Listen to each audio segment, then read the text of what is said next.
Hello everybody, I'm Dylan Evans and I'm going to help you through this grade 12 Pure Maths CAPS B-line. So I'm assuming you already have done the tutorial B-line that's on this platform. We highly recommend that you do this if you have not done it yet, that you know how to find your way around and use the platform optimally. But for this video, I'm going to show you how to specifically use your Pure Maths B-line, how it was built, and how to get the most use out of it. So I'm assuming you've already jumped into Learn over here, because that's where we are at right now, in lesson 1, for example, and yeah, give you a bit of a breakdown about how this B-line works. So at any point of time in this B-line, you can jump into the side menu over here to see the full breakdown of the topics covered. You can also look through these topics covered by clicking on the B and the line over there, and it takes you into this view. If you have locked cells, you'll see they're also locked on the side here. That means you can't click into them. To complete them, you need to jump to cells before and complete them before you move on to the next ones. So these topics on the side here, also the topics that you see over here, are the exam topic breakdowns. So they are all the different topics that you're going to be covering in your year-end paper.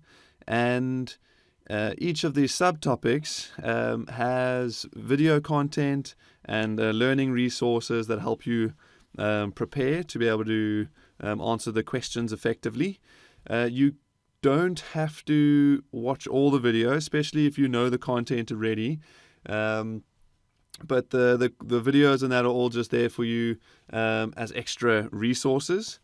The most important thing is when you get to the end, the last cell. So if you click through all the way here, this last cell, wherever it's got a star and then says topic 1 past paper or topic 2 past paper, that's where you actually need to answer the past paper questions that link to that topic. So for example, analytical geometry, all of these subtopics, any questions in the past papers, I think it was the 2 last years, both past papers, so 4 past papers, any questions that linked to analytical geometry, we would have pulled through to that cell.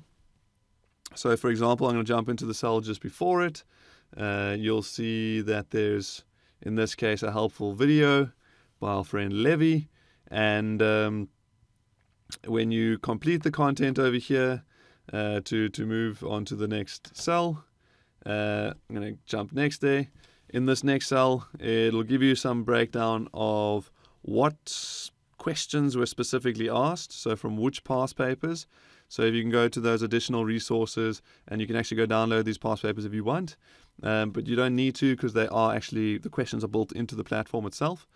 And you can read through this just to give you a bit of a heads up of what's to come. And then once you click complete content over here, it'll jump you into the practice session. So this is at the end of each topic. So right now we're sitting at just after 1.7, so the end of that analytical geometry topic, and you'll jump into your next one like this for algebra, or just after 2.4. So as soon as you click complete content over here, it'll jump you into those questions. I want you to be ready with a pen and paper. It's not time, so don't worry about time. But I just want you to be able to work through the entire session without having to leave. So make sure you got like 10 minutes or so available, pen and paper ready, and then you'll click complete content. Then you'll have this pop up to practice your content now.